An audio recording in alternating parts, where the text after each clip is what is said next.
Es un tema muy interesante, el libro de Filipenses. Hoy, inclusive el título ya puede generar una confusión, una duda. Dice, trabajad en vuestra salvación. ¿Qué significa eso? ¿Qué quiere decir eso? Bueno, el día de hoy Dios nos va a enseñar a qué se refiere trabajar o ocuparte en tu salvación. Pero ¿qué les parece si oramos? Padre Celestial, gracias por este tiempo. Gracias porque tú estás aquí. Tú habitas en nosotros. Somos el templo de tu Espíritu Santo.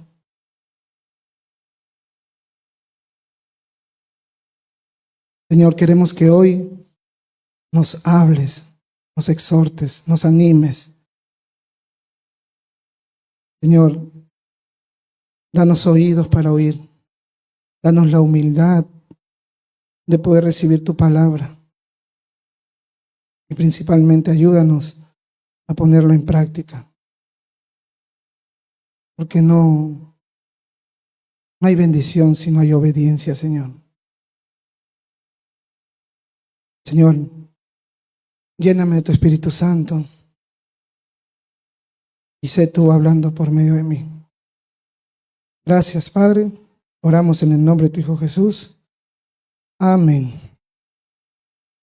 Versículo 12 al 18 del capítulo 2 de Filipenses. Dice, por tanto, amados míos, como siempre habéis obedecido, no como en mi presencia solamente, sino mucho más ahora en mi ausencia.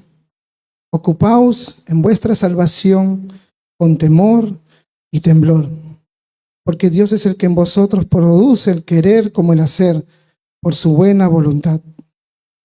Haced todo sin murmuraciones y contiendas, para que seáis irreprensibles y sencillos, hijos de Dios sin mancha en medio de una generación maligna y perversa, en medio de la cual resplandecéis como luminares en el mundo, asidos de la palabra de vida, para que en el día de Cristo yo pueda gloriarme de que no he corrido en vano, ni en vano he trabajado. Y aunque sea derramado en libación sobre el sacrificio y servicio de vuestra fe, me gozo y me regocijo con todos vosotros. Asimismo, gozaos y regocijaos también vosotros conmigo. Interesante esta sección que nos deja el libro de Filipenses. Acuérdense, hermanos, que las 2 últimas semanas hemos estado viendo la exhortación que Pablo ha dado a la iglesia de Filipenses, de los Filipos, diciéndole que sean un solo, que tengan un mismo sentir, que se mantengan unánimes, que no hagan nada por contienda o vanagloria, sino con humildad, estimando a cada uno de los demás como superiores a uno mismo. Ese ha sido el llamado de Pablo en este capítulo 2, que vivamos en humildad, que busquemos la unidad, que no busquemos por lo nuestro, sino el de los demás. Pero no solamente nos dijo eso, sino también nos presentó el supremo ejemplo, Jesucristo. El supremo ejemplo de lo que es humildad, obediencia, renuncia, sacrificio. ¿Se acuerdan que la semana pasada estuvimos viendo cómo Jesús descendió de escalón en escalón, haciéndose hombre, humano como nosotros, no aferrándose a su divinidad, renunciando a sus privilegios, volviéndose un siervo cuando no debería haberlo hecho, lavó los pies de los discípulos y también fue obediente, y una obediencia perfecta. Y todo eso lo hizo para llegar a la cruz. Y por medio de la cruz nosotros encontrar un beneficio, encontrar perdón, salvación, vida eterna. Entonces todo lo que Jesús hizo fue para dar gloria a Dios, pero también para servirnos a nosotros y hoy tener esta gran bendición de poder decir, soy hijo de Dios, he sido perdonado, tengo la vida eterna. Jesús hizo posible esa gran bendición gracias a su renuncia, gracias a su humildad, gracias a su amor, gracias a su obediencia. Entonces Pablo no solamente dio el mandamiento de mantenerse unidos y vivir en humildad, sino que nos presentó el ejemplo que debemos seguir. Y si tú eres hijo de Dios y has recibido a Jesús en tu vida, tienes la responsabilidad de imitar a Jesús. A Él tú debes seguir sus pisadas. Debes ser como Cristo en todo lo que hagas, cómo piensas, cómo actúas, lo que buscas, etcétera, etcétera. Jesús debe ser tu máximo ejemplo. Y eso es lo que Pablo nos ha enseñado la semana pasada. Nos dijo, tengamos el mismo sentir que tuvo Cristo, que no estimó ser igual a Dios como cosa que aferrarse. Entonces, hermanos, ese es el contexto. Acuérdense, los versículos que acabamos de leer no están aislados del contexto de la humildad, de la unión y de Cristo como ejemplo supremo. Entonces, teniendo eso en mente, podemos entender lo que dice en el versículo 12. Por tanto, dice, en otras versiones de la Biblia, diría, ya que les mostré a Cristo como ejemplo, ya que deben seguir su ejemplo, ya que deben tener el mismo sentir, la misma actitud que Cristo tuvo. Por tanto, amados míos, como siempre habéis obedecido, no como en mi presencia solamente, sino mucho más ahora en mi ausencia, ocupaos en vuestra salvación. Entonces mira cómo comienza Pablo a darle este nuevo mandamiento, esta nueva instrucción. Lo primero que él hace es abrir su corazón y mostrar el corazón pastoral que él tenía. Mira cómo se dirige a la iglesia de Filipos. ¿Cómo les dice? Amados míos. A mí me gustaría llamarlos así, pero me da un poco de roche, en verdad. No sé cómo lo van a tomar. Amado, amada. Pero es bíblico. Yo conozco a un pastor que los llama así a sus amigos, a sus hermanos. Amado, amado, amada. Y Pablo no tenía vergüenza de decirle, eres amado por Cristo. Imagínate que yo te diga, Javicho, amado. Javicho me bota. Y le digo eso a Dimini sí me abraza. Pero mira, Pablo amaba a los filipenses y no tenía vergüenza, no tenía reservas como para decir, ustedes son amados míos. Yo los amo, son míos. En el capítulo 4, Pablo dice que los filipenses son corona mía, dice. O sea, era algo, la relación que tenía Pablo con los filipenses era muy bonita, muy cercana, muy amena. Y esa es la relación que yo busco con cada uno de ustedes, para llamarnos amados. Pero ¿te puedo decir amado? Amado. Okay. Entonces Pablo dice, ¿no? Por tanto, ya que les mostré el ejemplo de Cristo, ya que saben qué es lo que Jesús hizo para poder obtener la salvación todos nosotros, quiero decirles algo más. Ustedes siempre han obedecido. Me gusta mucho esa parte. Como siempre habéis obedecido. Esta iglesia, hermanos, era digna de imitar. Porque acuérdense que cuando comenzamos la carta, resaltamos que esta es la única iglesia de todo el Nuevo Testamento donde Pablo, digamos que no los reprende de una manera firme y tajante. Si tú vas al libro de Gálatas, si vas a los Corintios, si vas a al libro de Éfeso, vas a encontrar de una manera que Pablo hace ciertas reprensiones por las cosas que estaban sucediendo en las iglesias.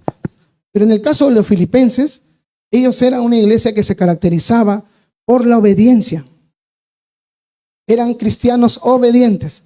Y tú puedes decir, obviamente, pues un cristiano es obediente. No, no siempre es así, hermanos. Pero esta iglesia sí lo era.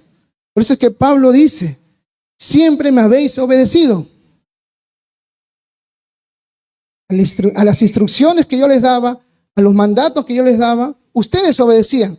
Ahora, no es que las palabras de Pablo eran la autoridad para la vida de los filipenses. Acuérdense que Pablo hablaba inspirado por Dios y a eso se está refiriendo. Ustedes recibieron mi palabra como de Dios y por eso la obedecían. Y no de vez en cuando, siempre. O sea, esta iglesia era obediente. Ahora, eso no significa que sea una iglesia perfecta, porque no hay iglesia perfecta. ¿Tú conoces alguna iglesia perfecta? Bueno, si conoces una, no entres, porque desde ahí ya no va a ser perfecta. No hay iglesia perfecta, chicos, hermanos, no hay iglesia perfecta, pero sí puede haber iglesias que se caractericen por ciertas cosas, por ciertas bondades, piedades que la Biblia enseña. En este caso, los filipenses eran reconocidos por su obediencia. Ahora, esto es algo digno de imitar, hermanos, porque nosotros, si somos seguidores de Cristo, si amamos a Cristo, Jesús dijo esto claramente: si me amáis, obedecer mis mandamientos o guardar mis mandamientos. Entonces los filipenses estaban demostrando que aman a Cristo. Es fácil decir hoy en día, yo amo a Cristo, ¿verdad? Cualquiera puede decir eso. Pero si Jesús te escuchara, estuviera acá presente, físicamente, Él te diría, entonces obedece mis mandamientos. Entonces cumple con lo que yo he dejado. Así vas a demostrar que me amas. El amor a Cristo es más que un sentimiento, es acciones también. Entonces Pablo resalta este distintivo de esta iglesia. Y ahora, cualquiera podría decir, bueno, es fácil obedecer si alguien te está viendo, pues, ¿no? Es fácil obedecernos si alguien te está viendo. Yo creo que a veces uno se intimida, se limita y trata de actuar prudentemente, ¿verdad? Sí, es así. Ya he puesto hace unas semanas el ejemplo de una profesora, ¿no? Que cuando está en el salón todos los alumnos tratan de estar sumisos a ella, obedientes. Pero cuando se va, ¿qué pasa? Ustedes saben. Entonces, cuando hay la presencia de alguien, y más aún si es alguien importante con la autoridad, siempre hay esa, digamos, esa presión de que te tienes que portar bien, actuar bien. Pero Pablo resalta la obediencia de ellos, pero no solamente cuando él estuvo presente con ellos, sino mira lo que dice en el versículo 12. Dice, no como en mi presencia solamente, sino mucho más ahora en mi ausencia. Hermanos, los filipenses, su obediencia no estaba condicionada si alguien los veía. Ellos eran personas obedientes, así no haya nadie viéndolos. Porque ellos sabían que su obediencia no iba para los hombres, sino iba ¿para quién? Para Dios. Y eso se llama integridad. Eso se llama integridad. Una persona íntegra no actúa porque hay gente alrededor de él, sino actúa porque son sus convicciones, sus principios. No puede dejar de hacer lo que está en él, que es obedecer, que es vivir correctamente.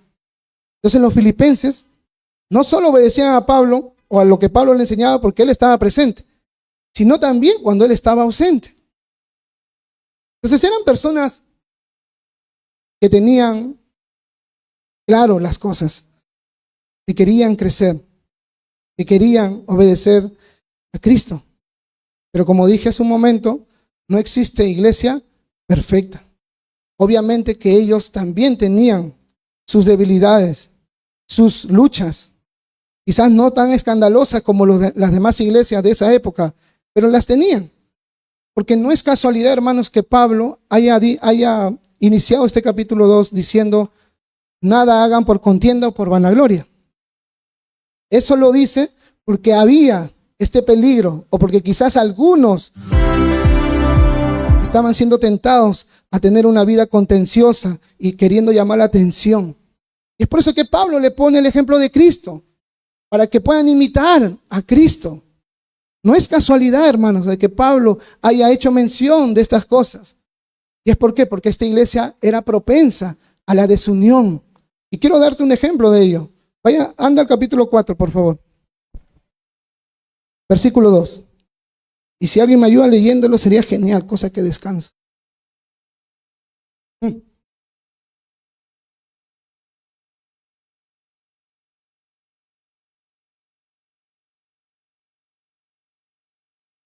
Ahí nomás. Mira la palabra que utiliza Pablo para referirse a estas dos mujeres. Ruego a Evodia y a Síntique que sean de un mismo sentir en el Señor. ¿Qué pueden entender ustedes de ese versículo? ¿Qué creen que estaba pasando?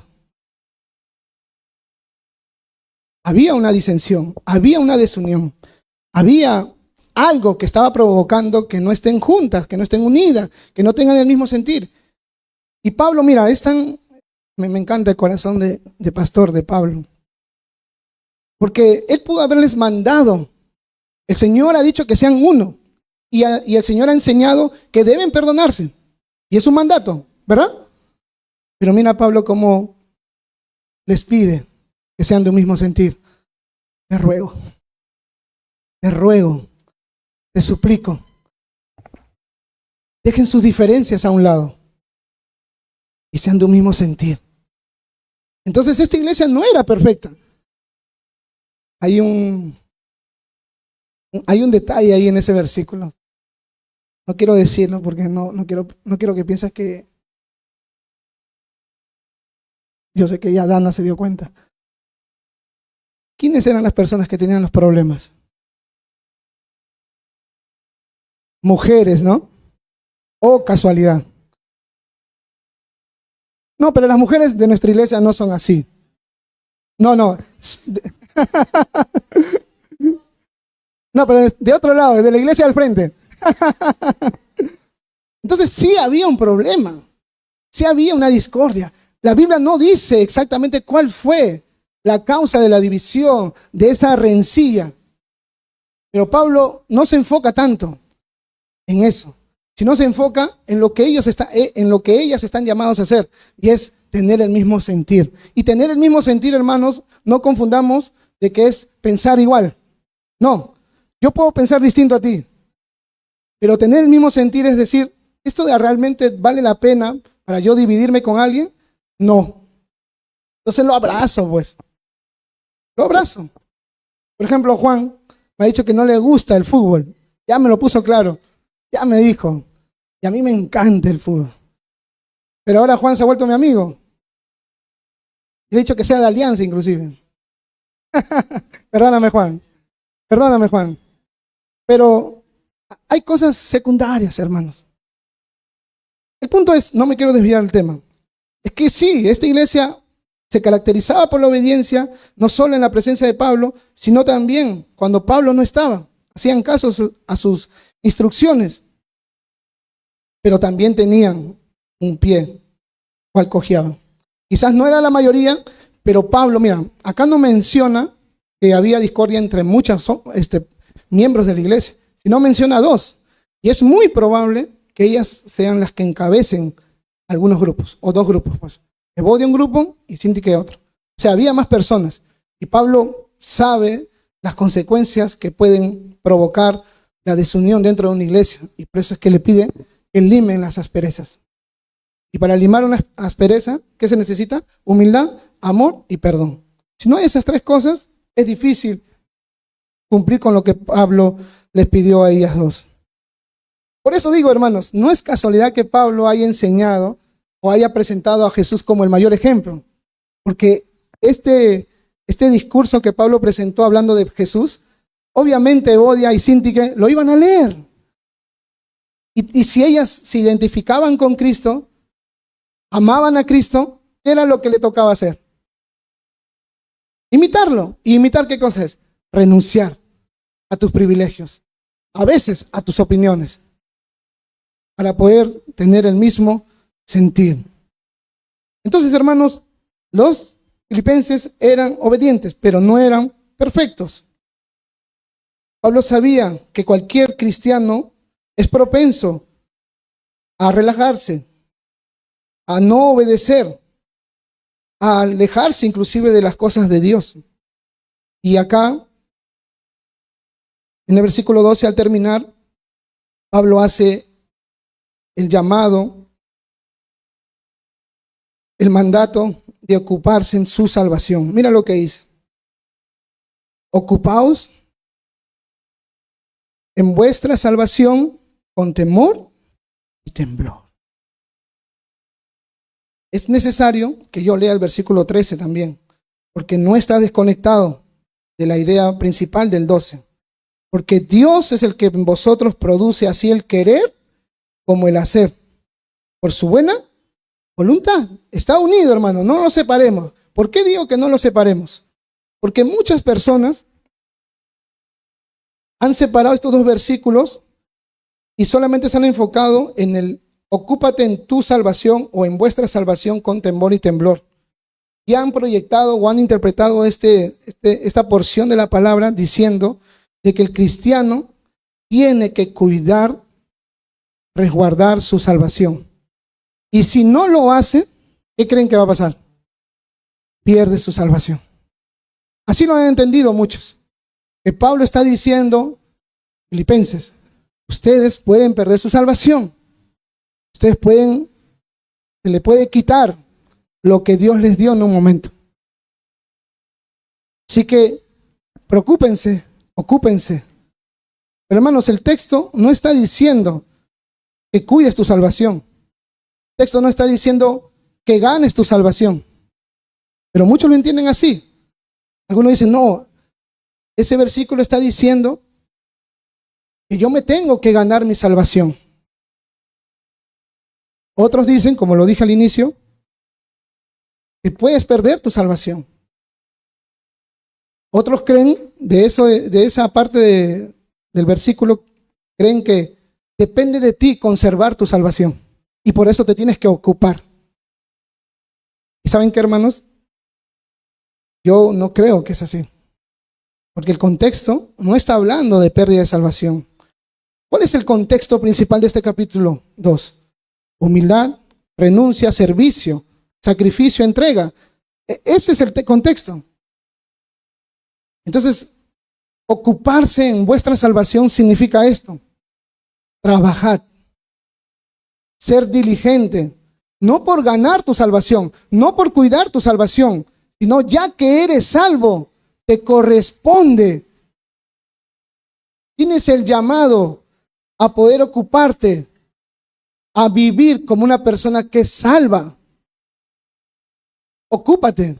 Si el Señor te ha dado la salvación, si el Señor te ha rescatado de la vana manera de vivir, hoy te toca ocuparte, trabajar, ser diligente en tu salvación. Lo que Pablo está diciendo con esto, hermanos, es que no puede haber un cristiano que esté estático. O como en un momento hubo una falsa enseñanza de hace como 300 años atrás, que se llama el quietismo. ¿A qué enseñaban ellos? Ellos creían, era un grupo de cristianos, una comunidad, quietismo. Ellos creían, y ya que Cristo hizo todo en la cruz, lo cual es verdad, ya que Cristo dijo consumado es, lo cual es verdad, ya que la justificación es por medio de la fe en Cristo, lo cual es verdad, ¿ya? Y ya que la salvación no es por obras, lo cual es verdad, estamos de acuerdo, ¿verdad? Entonces, ¿por qué tengo que hacer algo? Si ya Cristo lo hizo todo. Si ya lo hizo todo, me quedo entonces quieto.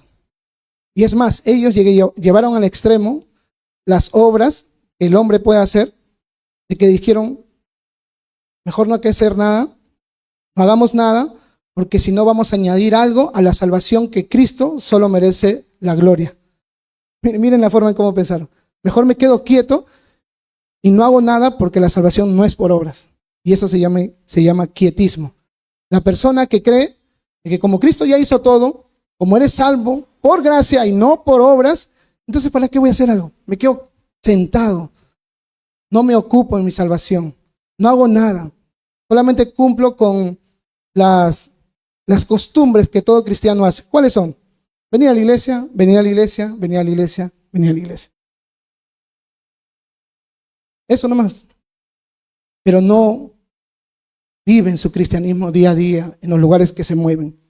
Entonces, acuérdense que el contexto es servicio, renuncia, amor, obediencia. Inclusive Pablo en el versículo 8 del capítulo 2 dijo esto: y estando en la condición de hombre, hablando de Jesús, se humilló a sí mismo, haciéndose obediente hasta la muerte y muerte de cruz.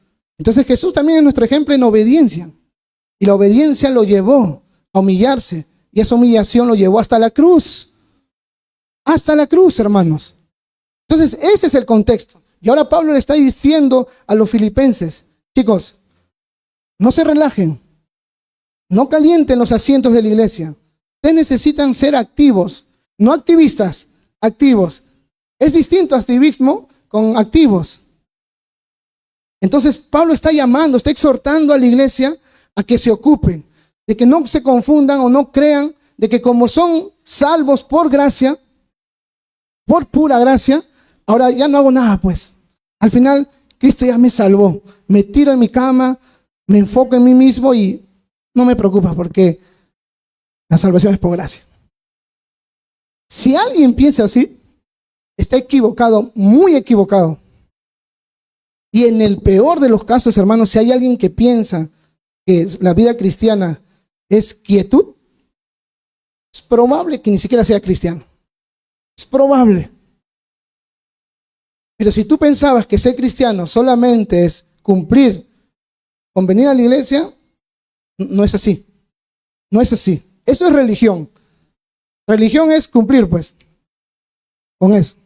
Pero la vida cristiana no es tanto lo exterior, hermanos, sino es lo que hay en tu interior, y eso que hay en tu interior lo reflejas exteriormente. ¿Pero por qué? Porque sale de adentro. No se trata de cumplir con las cosas externas nada más. Entonces Pablo le dice a los filipenses, trabajen en su salvación. No porque ustedes tienen que ganársela, no porque la pueden perder, sino porque ya son salvos. Y como salvos, ustedes necesitan vivir en esa salvación, actuar, obrar como alguien que ha sido salvado. Hermanos, todos vayamos al libro de Efesios, capítulo 2, versículo 8. Por si a alguien le quedó alguna duda. 2, 8 al 10.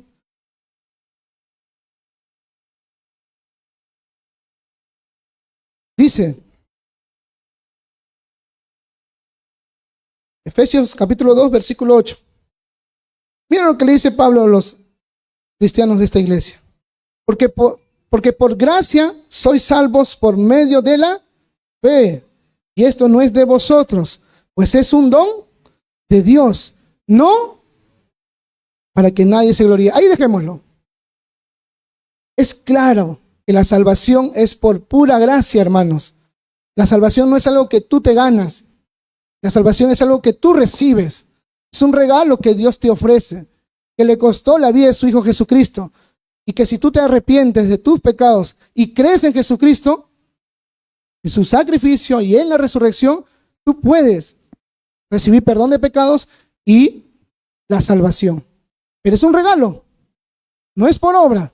O sea, ¿qué quiere decir Pablo con este versículo? Que nadie cuando llega al cielo va a decir, Dios, ábreme. ¿Pero por qué? Ábreme. ¿Pero por qué? Yo nunca falté los domingos a tu iglesia. Yo ofrendé y diezmé siempre. Y no solo eso, fui buen padre, buen hijo, nunca robé, no fumé, honrado. Y fue un buen policía inclusive. Eso era difícil.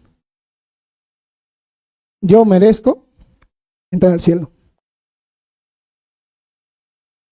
¿Y saben qué le va a decir Dios? No vas a entrar. ¿Pero por qué? Si he sido bueno. No, la única obra que yo voy a aceptar para que tú entres es la obra de mi Hijo Jesús. Nada más. Él es el único que te puede permitir entrar a mi presencia, pasar la eternidad conmigo. Cristo Jesús. Él lo hizo todo en la cruz. Así que apártate de mí, hacedor de maldad. La salvación es por gracia, hermanos. Y gloria a Dios que sea por gracia. Porque si no fuera así, hermanos, ¿quién de nosotros podría llegar al cielo si Dios pide la perfección? No bajo tus criterios, no la bondad bajo tus criterios, Dios pide perfección si tú quieres ir al cielo por tus propios medios, tus propias fuerzas. Perfección. ¿Alguien acá aspiraría a eso? No hay forma. Pero Cristo Jesús vino a entregar su vida por todos nosotros. Y gracias a Él podemos tener esta esperanza de poder ser perdonados y pasar la eternidad con nuestro Señor. Ese es el camino. Y si tú aún no lo has hecho, aún no has entregado tu vida a Jesús, hoy es el día de salvación. El Señor pone delante tuyo ese regalo y te dice, tómalo. No tienes que pagarme. Yo ya lo hice todo. Solamente arrepiéntete de tus pecados y cree en mi Hijo Jesucristo. Él es tu Salvador, Él es tu Señor. Si tú reconoces tu pecado, si te arrepientes y pones tu fe en Jesús, la Biblia dice que naces de nuevo. De modo, si alguno está en Cristo, las cosas viejas pasaron y todas son hechas nuevas. De la condenación pasas a la vida. De las tinieblas a la luz. De ser hijo del diablo a hijo de Dios. Todo eso pasa cuando tú aceptas a Jesús, cuando reconoces que Él es tu Señor y Salvador. Y es por gracia. Entonces nadie va a ir al cielo, hermanos, por sus obras. Ahora tú puedes decir, gloria a Dios. Y sí, gloria a Dios. Entonces, como no es por obras, y está claro el texto, para que nadie se gloríe, no hago nada, pues. No hago nada. Si no es por obras. Pero mira lo que dice en el versículo 10. En el mismo contexto de la salvación. Porque somos hechura suya, creados en Cristo Jesús para buenas obras, las cuales Dios preparó de antemano para que anduviésemos en ella. Ahí está el balance. Ahí está el balance, hermanos. No eres salvo por obras.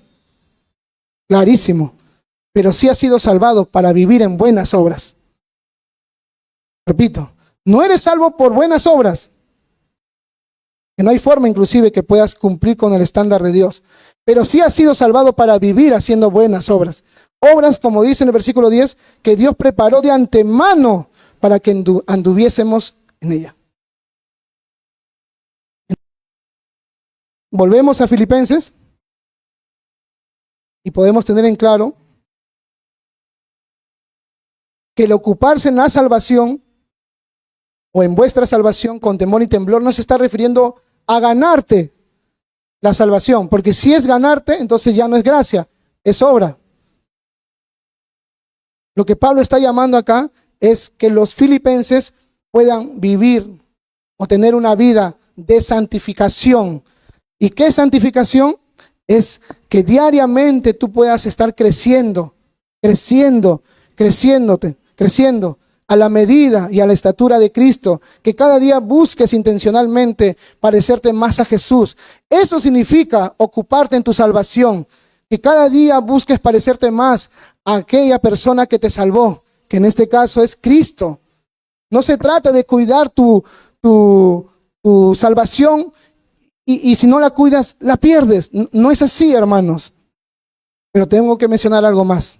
La persona que no está preocupada en crecer también puede ser un indicativo de que nunca nació de nuevo. O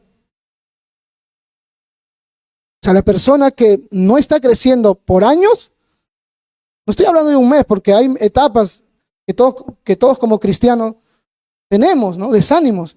Estoy hablando de algo progresivo, de algo constante. Muy posible. Es posible. Nada haya pasado en tu corazón. Entonces el llamado de Pablo a esta iglesia es: crezcan, maduren, crezcan, hermanos. Y ese es el llamado que yo quiero hacer el día de hoy para todos ustedes. Nosotros estamos felices que Cristo nos haya salvado por gracia, por medio de la fe en Cristo Jesús. Pero crece, mantente firme y constante, creciendo, como dice en 1 Corintios. Vayamos todos, 1 Corintios capítulo 15, versículo 58. Mira lo que dice.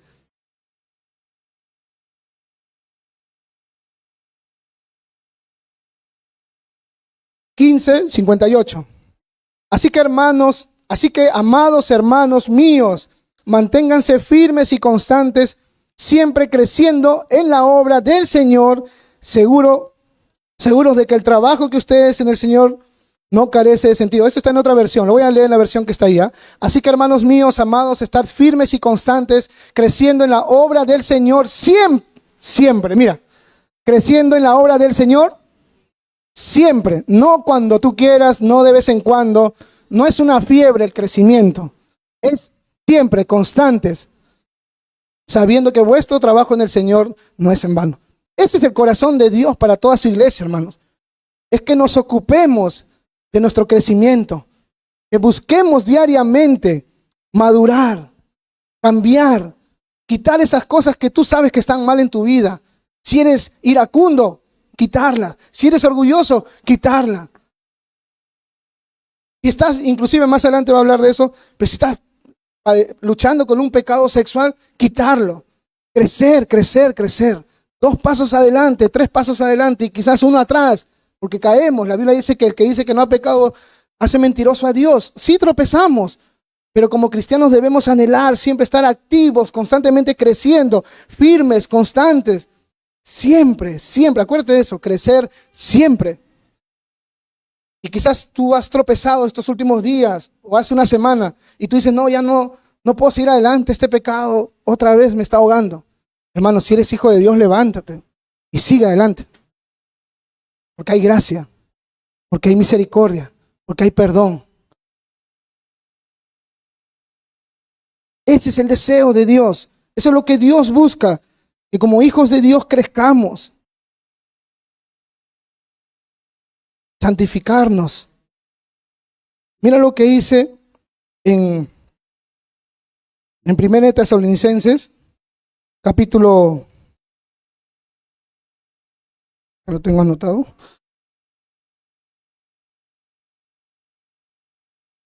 Creo que lo tienes, Osquitar. Ahí está. 4:3. ¿Alguien acá quiere saber cuál es la voluntad de Dios para su vida? Bueno, acá está. Clarísimo. 1 Tesalonicenses capítulo 4, versículo 3. Pues la voluntad de Dios es vuestra santificación, que os apartéis de fornicación. Eso es básicamente lo que Pablo le está diciendo a los filipenses. Ustedes tienen una salvación muy preciosa, muy valiosa. Vivan de acuerdo a eso. Ocúpense. Gasten todas sus energías en eso. No para obtener la salvación, porque ya es tuyo. Es tuyo. Imagínate, ¿no? Que yo te diga, no sé, un ejemplo. Te regalo una casa. Te regalo una casa. Toma las llaves. Y no tienes que darme nada. Tú te sorprendes, obviamente, pero lo recibes, ¿no? O hay alguien acá que rechazaría. No hay nadie, ¿no? Okay. Y antes de irme y dejarte vivir ahí, te digo, lo único que te pido es que tú puedas mantener limpia la casa, cuidarla, ¿no? Porque lo que me costó a mí comprar esta casa es un ejemplo. Es entregar a mi hijo para que sea sacrificado. Así que yo te entrego esto. Solamente manténla limpia, ordenada. No la descuides. ¿Qué creen que debería hacer esa persona que recibe esa casa? Cumplir con eso, ¿no? Pero esa casa ya es de él. No la va a limpiar o no la va a mantener bonita para recién ganársela. Ya es de él. ¿Sí me entienden, no? Ya es de él. Y es lo que más o menos Pablo se está diciendo. O sea, ustedes ya tienen la salvación. Lo único que les toca hacer ahora es ocuparse en eso. Es vivir como alguien que ha sido salvado. Es vivir haciendo buenas obras. Hermanos, nosotros no hemos sido salvados por buenas obras, pero sí hemos sido salvados para buenas obras. Eso es algo importante. Tú no has sido salvado por tus obras, pero sí has sido salvado para buenas obras. Así que sé un cristiano activo, no activista, activo, que siempre quiere hacer buenas obras, que siempre quiere crecer. No te estanques, no te paralices, no te vayas a ese extremo que presenté hace un momento del quietismo, de que cree que no hay nada que hacer ya porque la salvación es por gracia. No caigas en eso. Esfuérzate, esfuérzate. Mire el ejemplo de Pablo nada más, que Pablo decía, todo lo sufro por causa de los escogidos. Todo lo sufro, todo lo soporto. ¿Cómo es que Pablo entraba a un pueblo, lo azotaban 40 veces y lo botaban y luego volvía? Si él era salvo por gracia, ¿por qué no se quedó en su casa mejor con su familia? Porque algunos creen que tuvo esposa. Y sentado nada más. Si igual iba a ser salvo. Porque él entendía que la salvación que es por gracia no anula lo que tú puedas hacer por Dios y debes hacer por Dios. No anula. Así que hermanos, tengamos cuidado de caer en ese extremo, de aprovecharnos de la gracia y no hacer nada. Sé buen padre, porque es tu llamado.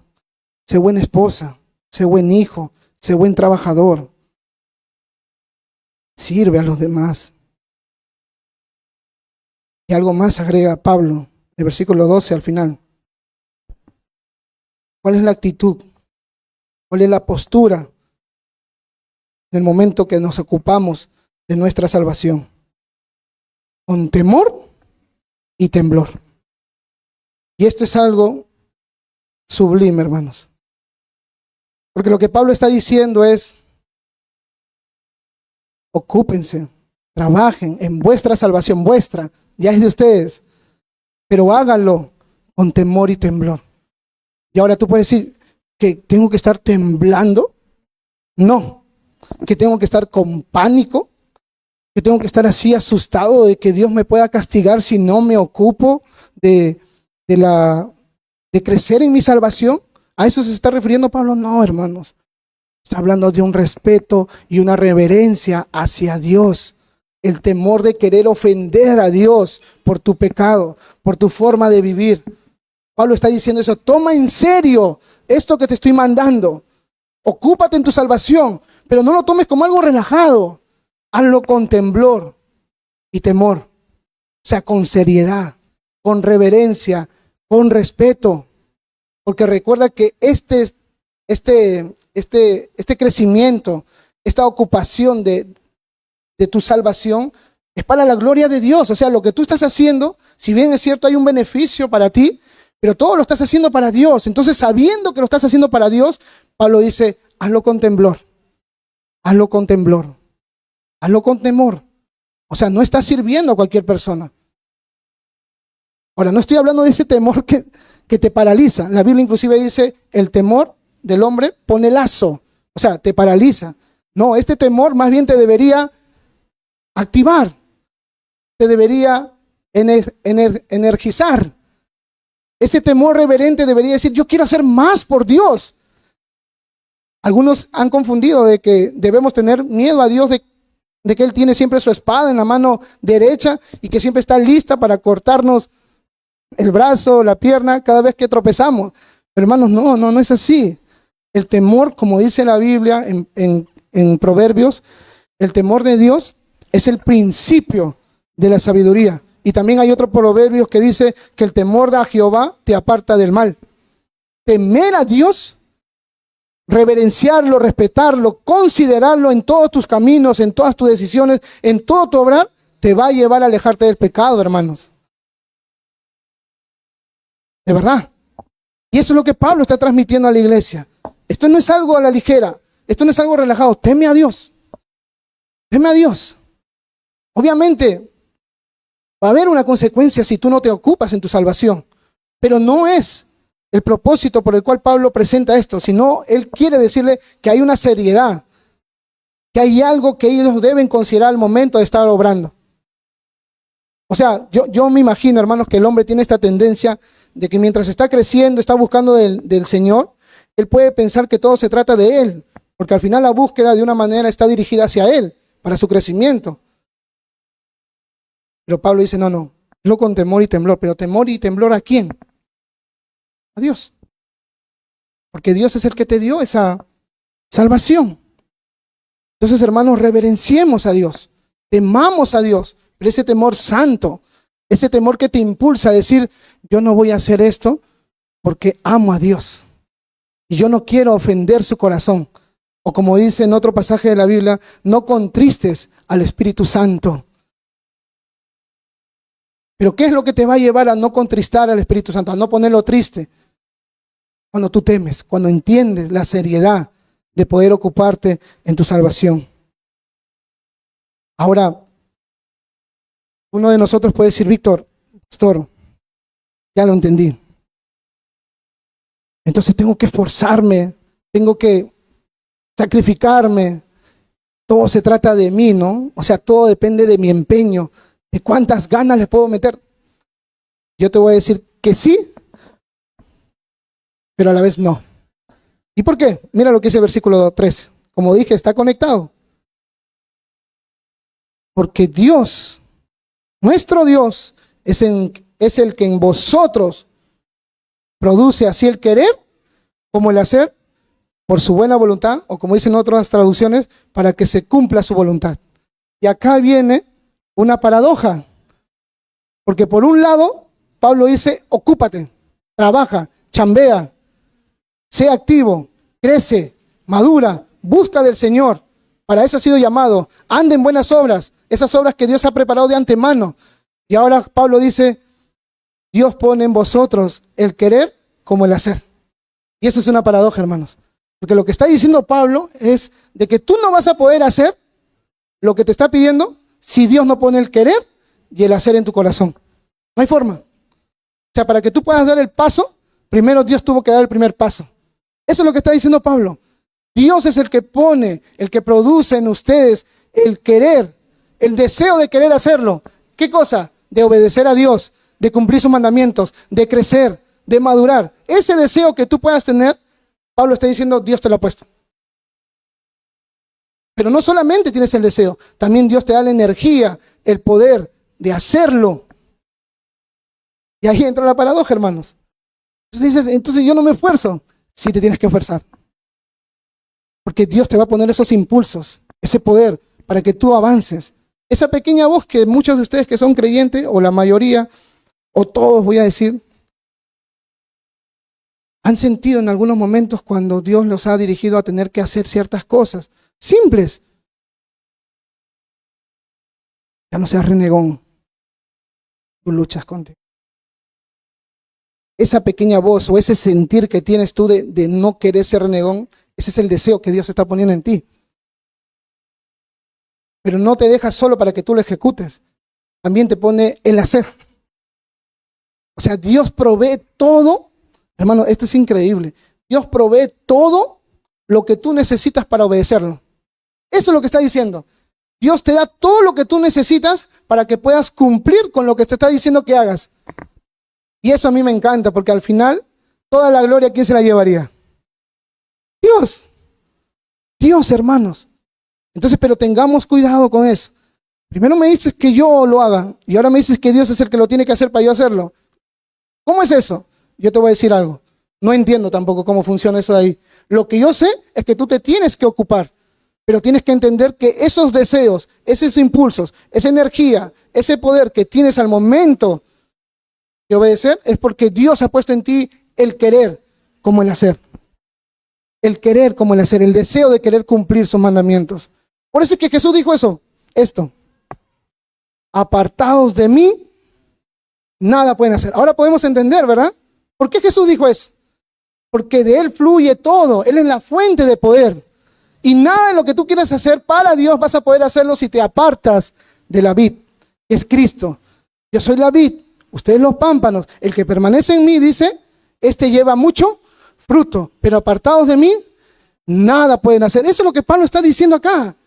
Manos, ustedes ocúpense en su salvación. Trabajen, crezcan, sean diligentes, sean constantes, firmes. Pero entiendan algo. Dios es el que pone ese deseo de que tú te esfuerces.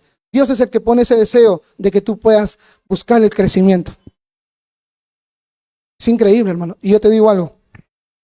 Esto yo lo cité hace tiempo. Agustín de Hipona, él dijo esto en su oración. Señor, dame lo que pides y pídeme lo que quieras. ¿Me entienden? Señor, dame lo que pides. Tú me pides obediencia, dame eso. Y luego pídeme lo que quieras. Eso es lo que está diciendo el texto. Eso es lo que está diciendo el texto. Señor, yo no puedo ocuparme de la salvación No puedo, necesito de ti. Por eso te busco, por eso oro, por eso paso tiempo contigo en tu palabra. Porque te necesito, yo no puedo hacer nada. Hermanos, así no hayamos sabido este versículo. Creo que muchos de nosotros, por principios bíblicos, hemos reconocido que todo lo que hacemos es gracias a ¿quién?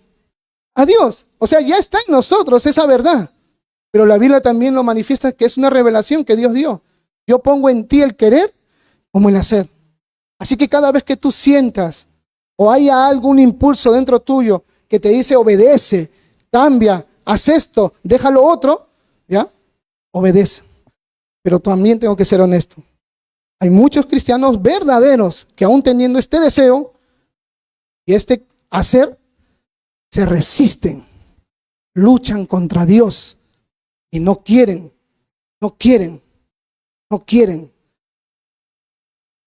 Están en una etapa de rebeldía. Yo me imagino como un tipo de Jonás. Anda a Nínive. No, yo no voy a ir ahí. Que vaya otro. Yo no te voy a obedecer, Dios. Anda a Nínive. No, me voy a Tarsis. Y él creía que se había escapado de Dios. Pero mira la terquedad de un profeta. Y él me representa, hermanos, en verdad. Porque yo a veces soy así.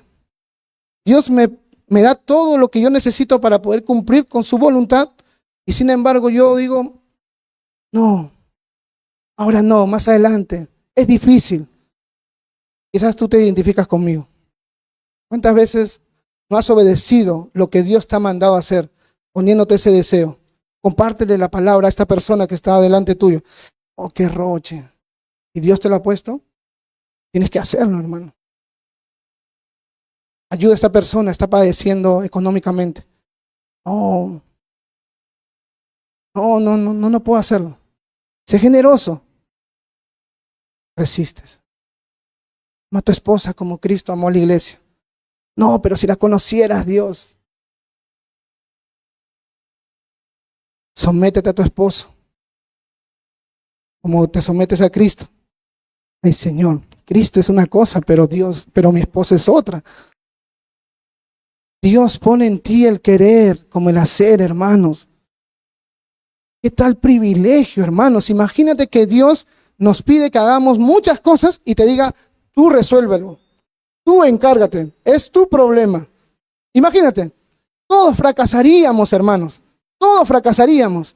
Pero Dios te dice, haz esto y también te doy esto para que lo hagas. Volvamos al ejemplo de la casa que le regalé a alguien por acá. ¿A quién le regalé? A nadie, ¿no? Pongamos que la persona que yo le di la casa y le pedí que la tuviera limpia, ordenada, etcétera, etcétera, padezca de una enfermedad que le impide utilizar sus extremidades superiores, y no pueda. Y aparte padezca de otra enfermedad. Y me diga, yo quiero limpiar, pero mira mi condición. No puedo. Y encima no tengo ni escoba, ni recogedor, ni trapos. Y yo vengo y le digo, ya mira, acuérdense que es un ejemplo, hermano. Ya vamos al médico, conozco un médico A1, él te va a dar una medicina que te va a sanar. Vamos al médico, es sanado. Ya está bien físicamente. Le compro la escoba, le compro el recogedor. Le doy todo. Ya. Toma todo lo que necesitas para mantener limpio o para poder obedecer lo que te pedí. ¿Tú crees que puede haber una excusa ahora? No. Así más o menos es Dios. Hermano, siempre el ejemplo cuando se trata de Dios siempre queda corto. Pero el punto es esto. Dios te da la salvación. Dios te dice, ocúpate en tu salvación. Pero a la vez te dice, yo me voy a encargar de que tú puedas hacerlo porque te voy a dar el poder. Te voy a dar mi Espíritu Santo. Por eso dejó el Espíritu Santo, pues. Por eso dejó el Espíritu Santo, hermanos. Porque Él es el que nos iba a enseñar. Él es el que nos iba a dar poder. Hechos capítulo 1, versículo 8. Y recibiráis poder cuando venga sobre ustedes el Espíritu Santo y me seréis testigos en Judea, Samaria, hasta el fin del mundo. Poder. Ese poder tú lo tienes si eres hijo de Dios. Y es por eso que sí puedes cumplir los mandamientos de Dios. Sí puedes. Y si estás luchando con un pecado, quiero decirte algo. Sí puedes tener victoria sobre ese pecado. Si luchas con tu carácter, sí puedes cambiar. Sí puedes, porque el Señor ha provisto lo que tú necesitas para que eso suceda. Pero tú te estás resistiendo. De verdad, te estás resistiendo. No quieres ceder. Estás luchando con Dios. ¿Tú has visto esas movilidades antiguas? Vehículos, diré. Que, bueno, yo cuando jugaba videojuegos lo veía, pero sé que existieron. Había acá una movilidad, un tipo de auto chiquito, y al lado había un copiloto, ¿no? No sé cómo se llama ese auto, ¿alguien lo sabe? Que tiene al ladito como una canasta, pero los controles están acá adelante. ¿Sí? Sí existe eso, no es ficción. ¿Ya? Entonces el que maneja es el que está en el lado izquierdo, ¿no? Controlando, dirigiendo todo. Y el que está a su lado es su copiloto, su acompañante, su amigo, ¿no? Pero el que tiene control, ¿quién es? Está acá. Muchas veces nosotros tenemos a Jesús así en nuestra vida. No dejamos que tenga el timón de nuestra vida, que dirija nuestra vida. Lo tenemos al lado. O sea, no lo alejamos. No le decimos, no te quiero. Lo queremos a nuestro lado, pero no queremos que tenga el control de nuestra vida. O sea, lo tenemos ahí porque, inclusive en el peor de los casos, lo queremos a Jesús a nuestro lado para que todo nos vaya bien. O sea, lo vemos a Jesús como si fuera una ruda. Eso es lo que dicen algunos, ¿no? Ruda. Cuando estoy manejando viene una abuelita, jovencito, rudita. No, le digo, me va a salar más bien. Pero eso es lo que ellos creen. Y a veces hay cristianos que dicen, yo quiero a Jesús porque quiero que todo me vaya bien. Es lo mismo. Quiero a Jesús como si fuera una ruda. O quiero a Jesús como si fuera un guairuro. Para que no me ojeen. Para que todo me vaya bien, para que me cubre. Hermanos, hay algunos cristianos que quieren eso. Eso es como tenerlo a tu lado, pues. Yo quiero que Jesús me ayude a cumplir todos mis sueños, mis anhelos. O sea, Jesús está a tu lado, pues. Pero cuando uno dice, Señor, quiero cambiar mi carácter, quiero ser un buen padre, quiero ser una buena esposa, quiero ser un buen trabajador, quiero ser un buen hermano en Cristo, quiero alejarme de la pornografía, quiero alejarme de la masturbación, del adulterio, de la borrachera, de drogas, etcétera, etcétera. Ahí le estás diciendo, Señor, toma el control de mi vida. Heme aquí, soy una materia nada más y tú haz lo que quieras. Eso realmente es decirle, Jesús, eres mi Señor. Ustedes que están llevando el discipulado ya saben qué significa decir que Jesús es tu Señor. Significa de que Él manda. Pero muchos de nosotros todavía somos cristianos rebeldes. No queremos que Jesús mande. Y si queremos que mande de repente en algunas áreas de nuestra vida, pero no en todas. Dejamos que entre a nuestra casa, que es nuestra vida, y lo dejamos entrar a la sala nada más. Y Jesús te dice, yo quiero entrar a tu cuarto. Cuarto no. Está feo, está sucio, no quiero que lo veas. A veces somos así, hermanos. Queremos a Jesús, pero solamente en porciones. No lo queremos un todo. Y eso no está bien, hermanos. No tengas miedo a Jesús. Jesús te va a ayudar. De repente tienes algo vergonzoso con lo que estás luchando, pero Jesús te va a ayudar. Quizás no le entregas todo a Jesús por un tema de confianza. Obviamente tú no puedes entregar o no puedes abrir todas las puertas de tu vida si tú no conoces a alguien. ¿No? ¿De verdad? No puedes. Pero cuando tú conoces a Jesús y sabes quién es Él, te desnudas y le dices, este soy yo, sin caretas, sin nada que ocultar. Así que hermanos, agradezcamos a Dios que Él pone en nosotros el querer como el hacer. Como dice al final, por su buena voluntad, o como dicen otras traducciones, para que se cumpla su voluntad. Señor, pone esos deseos, esos impulsos, esos poderes, para que tú cumplas su voluntad. Eso acuérdate, cuando tú cedes a ese deseo que Dios pone y ese querer que Dios pone, tú estás cumpliendo con su voluntad. ¿Cuántos de nosotros no queremos cumplir con la voluntad de Dios? Yo quiero, hermanos. Entonces, cuando Dios me pone ese deseo, yo tengo que obedecer, porque así estoy cumpliendo su voluntad y eso también está llevando a que su nombre sea glorificado. Entonces, esto no se trata de ti, hermanos, se trata de la gloria de Dios. Se trata de la gloria de Dios. Ahora, mira lo que continúa diciendo. A partir del versículo 14 hacia adelante vamos a ver cómo se ve una vida que se está ocupando, que se está esforzando y que está dependiendo de Dios para cumplir con su voluntad. Repito, ¿cómo se ve la vida de una persona que está ocupándose en su salvación, que se está ocupando en crecer, en agradar a Dios en todo lo que hace, reconociendo que todo lo que hace es gracias a Dios, gracias a su Espíritu Santo, gracias a su poder. ¿Cómo se ve? Versículo 14. Haced todo sin murmuraciones y contiendas. Cuando una persona se está ocupando de su salvación, otra vez repito, de su salvación, cuando se está ocupando de su vida espiritual, de su crecimiento, no tiene tiempo de murmurar de otras personas. No tiene tiempo. Y así tenga tiempo, él sabe, ya que se está ocupando de su salvación, es que eso no le agrada a Dios. Y eso es lo que Pablo está diciendo a los filipenses. Ocúpense en su salvación y hagan todo, dice. No dice algunas cosas. Todo hagan sin murmuraciones y contiendas. Entonces la primera manera de actuar como alguien que se está ocupando de su salvación es no estar murmurando, hermanos. Y literalmente la palabra murmurar es refunfuñar o refunfuñas es. ¿Alguien escuchó esa palabra?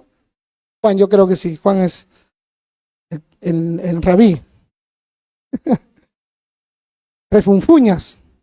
Literalmente significa eso. ¿Y qué significa murmurar? Es emitir voces confusas o palabras mal articuladas entre los dientes en señal de enojo o desagrado. Eso significa murmurar. Ahí, esa vocecita. Y ahora, ¿saben qué, hermanos? Todos somos murmuradores. Todos. La murmuración también se puede, definir como quejas. También. Y todos somos quejones. Todos. Algunos lo expresan, otros lo tienen adentro. Y eso viene de fábrica, hermanos, por si acaso. Porque de chiquito, acuérdate, cuando tu mamá te daba un regalo, y tú en Navidad, y abrías tu regalo todo contento, ¿no? Esperándolo un año. Y era algo que no te gustaba. ¿Cuántos de nosotros sabremos el regalo y lo hemos puesto a un lado?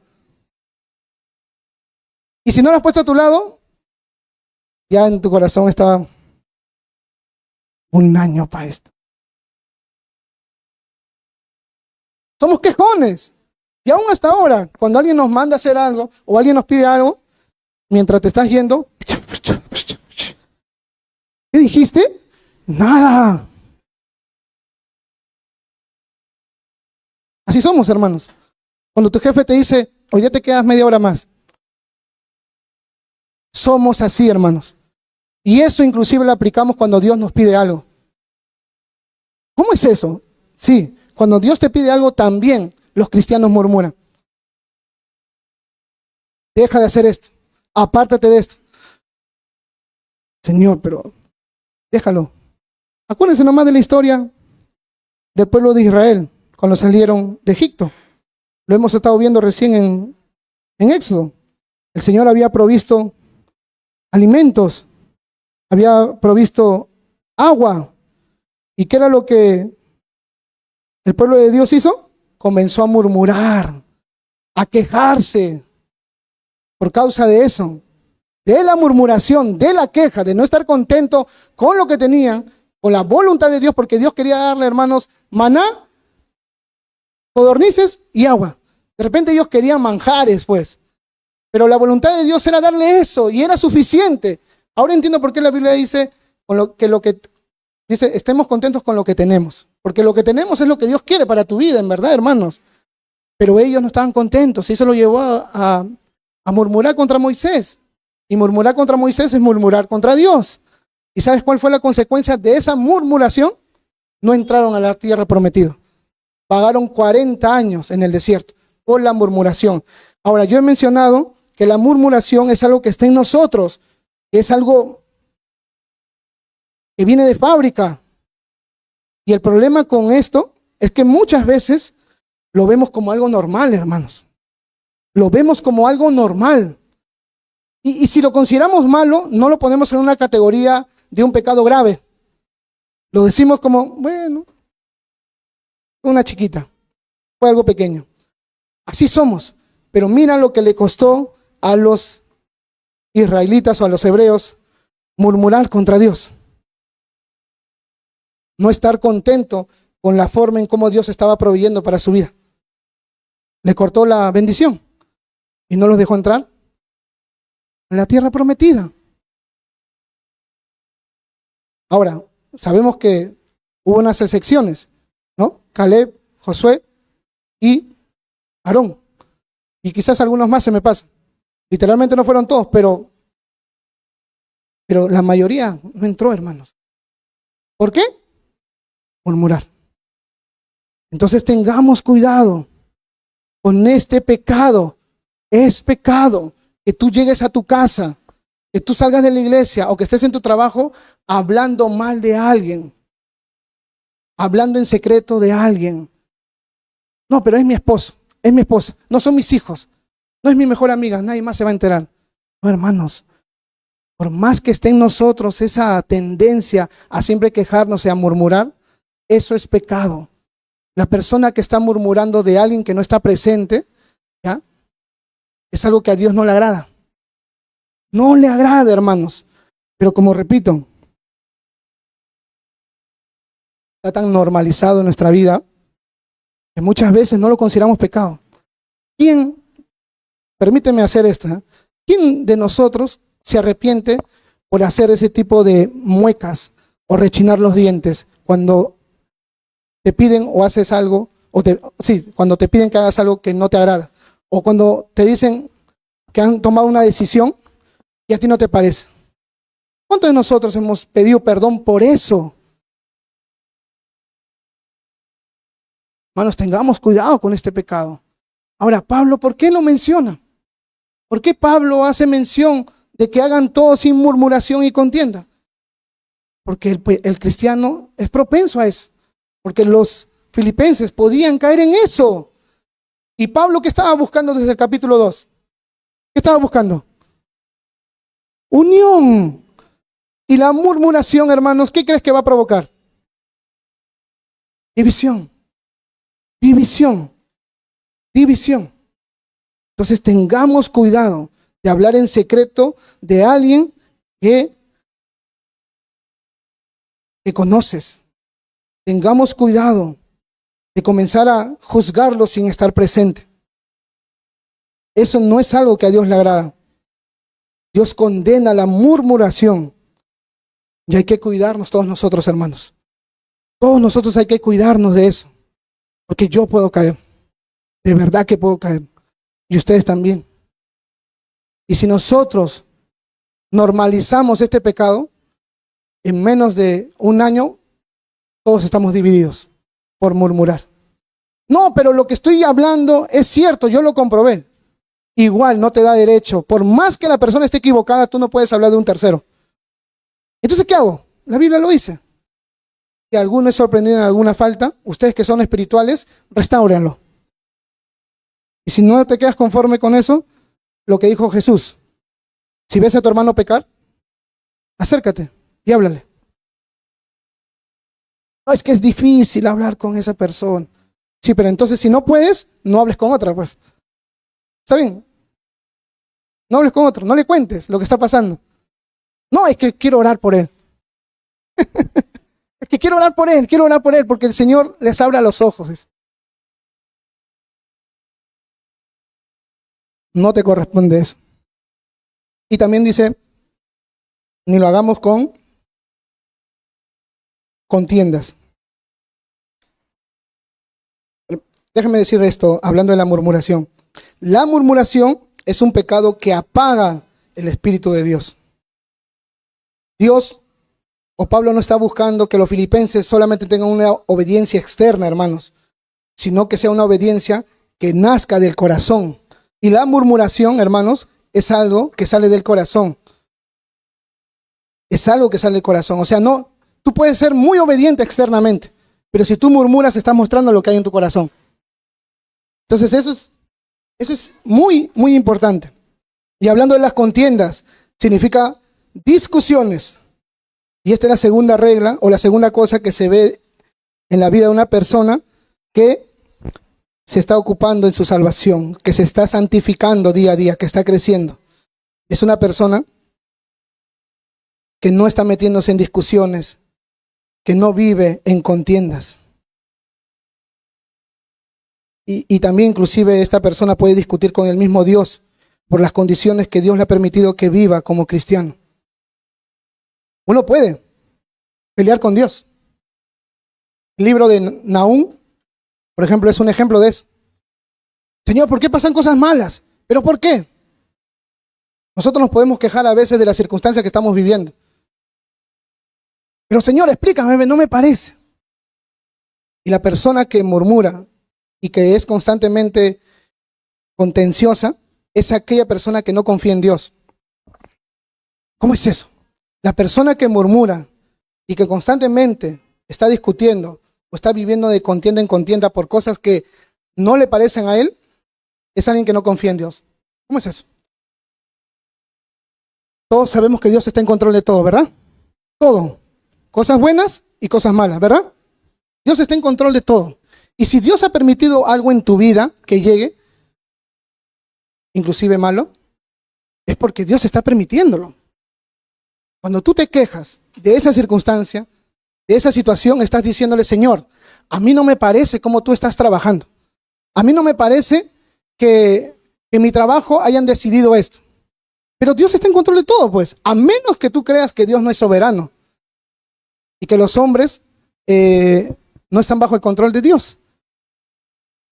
Pero una persona se queja porque no está de acuerdo o no está conforme con lo que le está tocando en su vida o con la decisión que se ha tomado.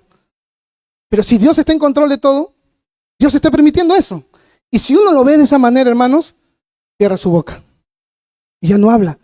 Porque como dice Romanos 8:28, y sabemos que para los que aman a Dios, todas las cosas nos ayudan para bien. ¿Por qué creemos eso? ¿O por qué podemos confiar en eso?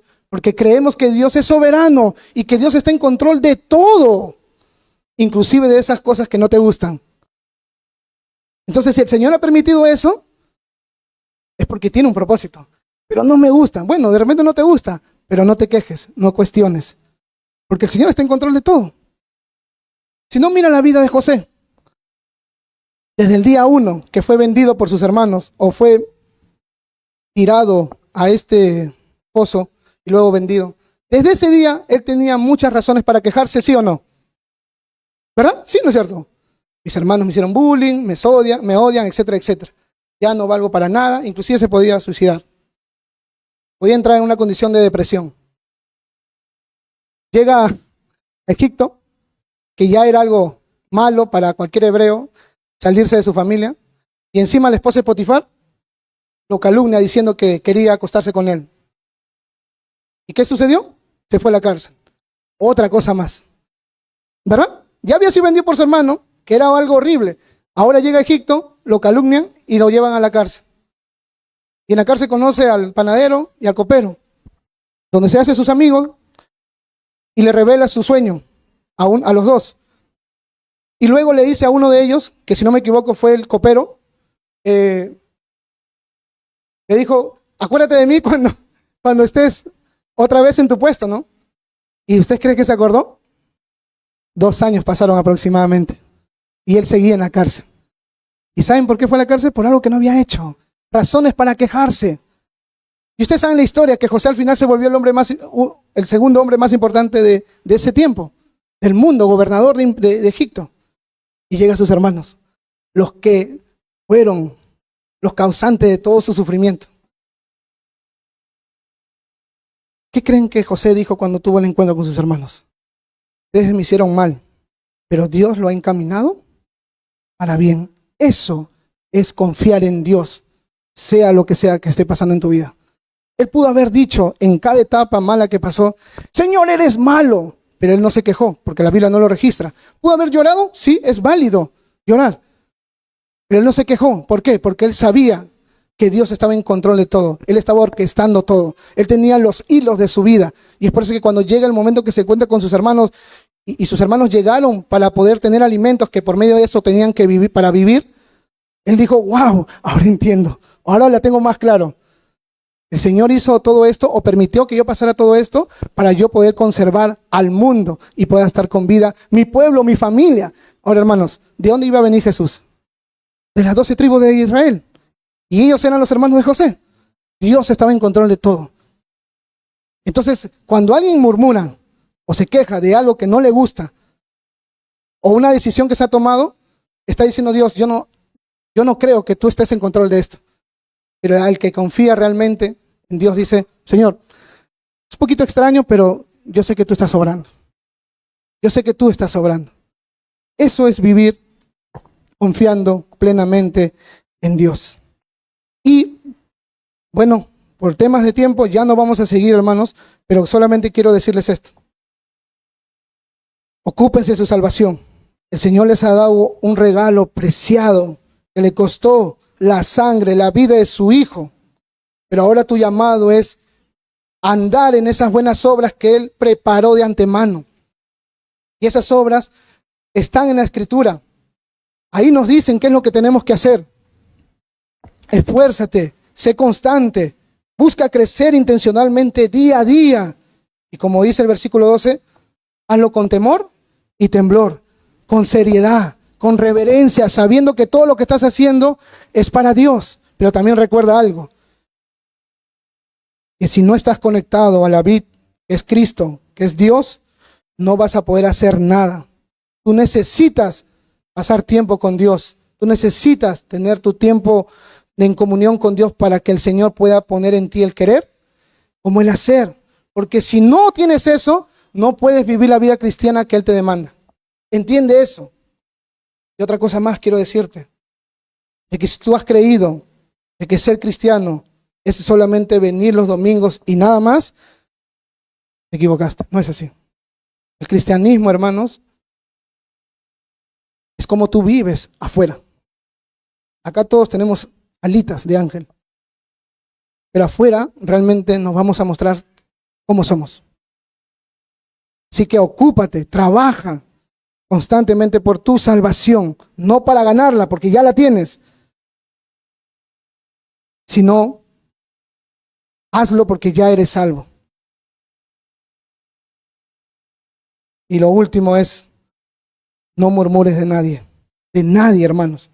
No hagas tu grupo, no hagas eso en tu hogar, no hagas eso con tus amigos. No hables en secreto de alguien y no te quejes contra Dios por las cosas que Él está permitiendo que pasen en tu vida, porque Dios es soberano. Y si Dios está permitiendo ciertas cosas en tu vida, gloria a Dios. Gloria a Dios, porque todo ayuda para bien. Todo ayuda para bien. Así que, hermanos, recuerda que las murmuraciones y las discusiones generan un espíritu entristecido. Entristecido, diré. Entristecido. Te pone triste. Te apaga el espíritu. No practiques eso. Que Dios me cuide a mí también. Vamos a orar. Señor, gracias por este tiempo. Gracias por tu palabra. Ayúdame a confiar en ti, Señor, para no murmurar. A ser agradecido con todo lo que tú permites en mi vida. Ayúdame a entender que tú estás por encima de todo y de todos. Y ayúdame a ocuparme en mi salvación, Dios. Yo estoy agradecido por todo lo que has hecho en mi vida, por el perdón, por la vida eterna que me has dado, por ser ahora tu hijo, Señor. Pero tú me has llamado a trabajar, a esforzarme, así como Cristo lo hizo. Ayúdame, Señor, poder obedecer esos impulsos que tú pones en nuestro corazón por medio de tu Espíritu Santo para ser buenos padres, para ser buen esposo, para ser buena esposa, para ser buen hijo, para ser buen jefe, para ser buen trabajador, para ser un buen hermano en Cristo. Ayúdame, Señor, a no resistir con eso que tú pones en nuestro corazón, Dios. Bendito sea tu nombre, te amamos, Señor, y gracias por darnos todo lo que necesitamos para poder obedecerte. Sin Él, sin todo eso no podríamos, Señor. Como dice tu palabra, apartados de ti, nada podemos hacer.